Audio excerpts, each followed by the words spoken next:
Hi there, this is Shauna from the Foil Fox. Thanks so much for joining me. We're going to make some dynamic backgrounds and show you how to mask your little critters so you can see this beautiful background and then your little critters. So I have this from Birthday Wishings, which is a Colorado Craft Company stamp set, and this one is so adorable. It has this bunny and this mouse, the bunny with the balloon, and I'm stamping it onto a Neenah white cardstock panel. And I'm using some Copic friendly ink. This one happens to be my favorite thing's Extreme Hybrid, but you can see I didn't get quite as dark as the stamping in little areas, so I'm just using a waterproof pen to go over that. But if you want to be really careful, use a stamp positioner and you then stamp it twice if you miss something. But I'm going to stamp this again on a piece of masking paper, and this is going to be the whole way that we can get a really dynamic background and still have our critters just pop.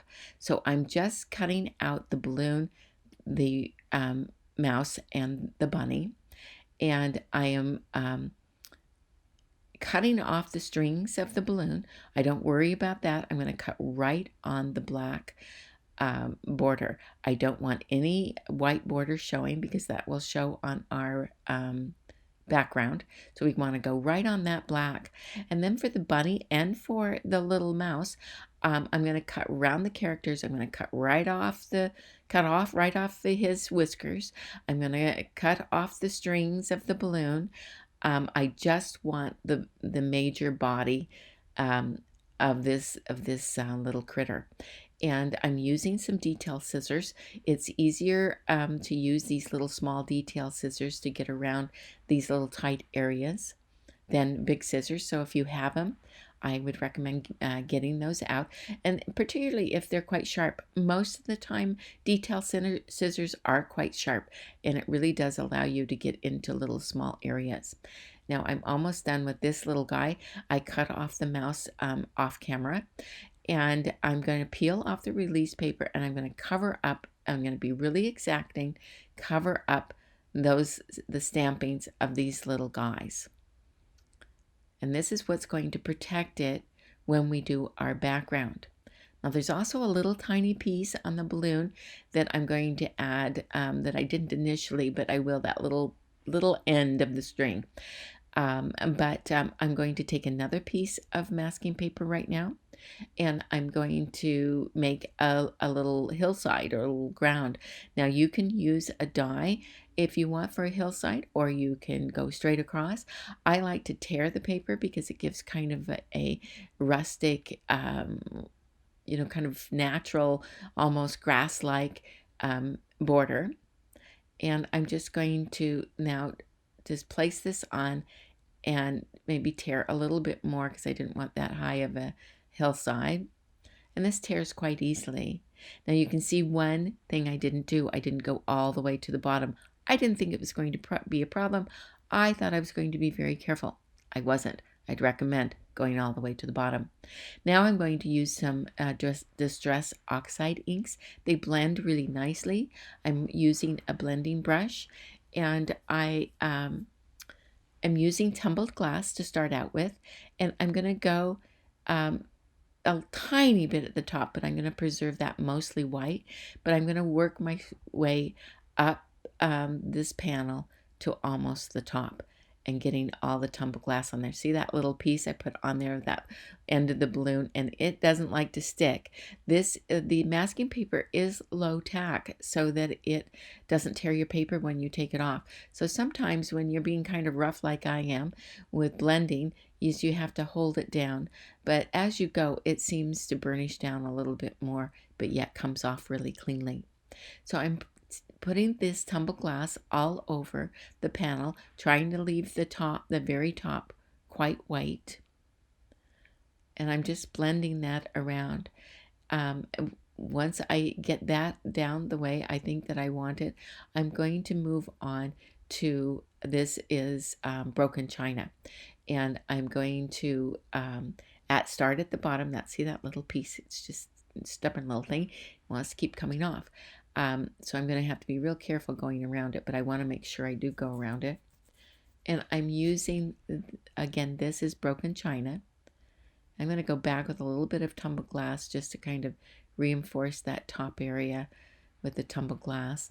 And now go back to the broken china. Now I'm going to use Mermaid Lagoon, and I'm going to start at the bottom again and work my way up. I am creating a gradation of color. Now see where I wasn't careful? I'm using a sand eraser here, and I'm erasing that bottom where I got the blue. There's still a little bit remaining. That's all right. I'm going to recover from that a little later. But now I'm going to the Mermaid Lagoon, and I put a little layer, another strip of it. Now at the very bottom, I'm putting Chips Sapphire. And it really creates a very dynamic border. But then I go back through, I don't clean my brush, and I don't change brushes. I like having how they all kind of blend together because it helps me with blending this color together. So now I peeled off that hillside, and now you have this wonderful reveal. And I'm going to use a tinier brush. It's just like a little narrow one. And I'm going to just go along that edge with the Mermaid Lagoon and just kind of do a little bit of smatterings here and there, and also underneath each of our critters. And then because I've got a little blue, I'm going to recover from that by adding just little smatterings of blue down at the bottom, but leaving most of it white. Now, who does a fabulous job of this is Rachel Alvarado. I recommend going to her blog. There's a link down below. She does a great job. It's actually on our blog, so click on the link to go to our blog, and then you'll see her link there. Now I've got some Chips Sapphire and some Mermaid Lagoon that I have mushed onto my my glass mat there, and I've loosened it with a little bit of water, and with a brush I am splattering this on. Now I splattered a little where it goes down at the bottom, but now I want to mask it with a little bit of Post-it note. Don't want quite as many splatterings as I do at the top part, and so I'm just adding those two colors. Now I'm going to use some Sumi Black ink.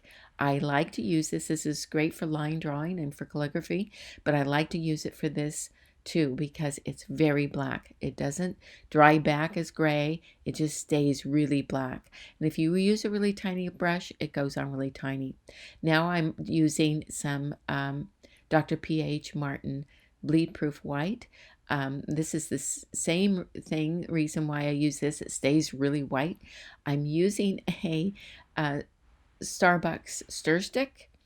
I like to use this for the white. I do sprinkle it off to the edge first and then sprinkle it onto the panel because otherwise you can get some pretty big blotches. But for some reason, it just comes off that stir stick really nicely. So now that that's all dry, now let it dry. That's really, really important. I'm going to peel off the reveal. Now look at those cute little characters. There they are, all preserved and ready for us to color. And I'm going to color these with Copic markers. And I'm first using, for the little mouse, some W1, 3, and 5. And you'll see I have them listed at the top there.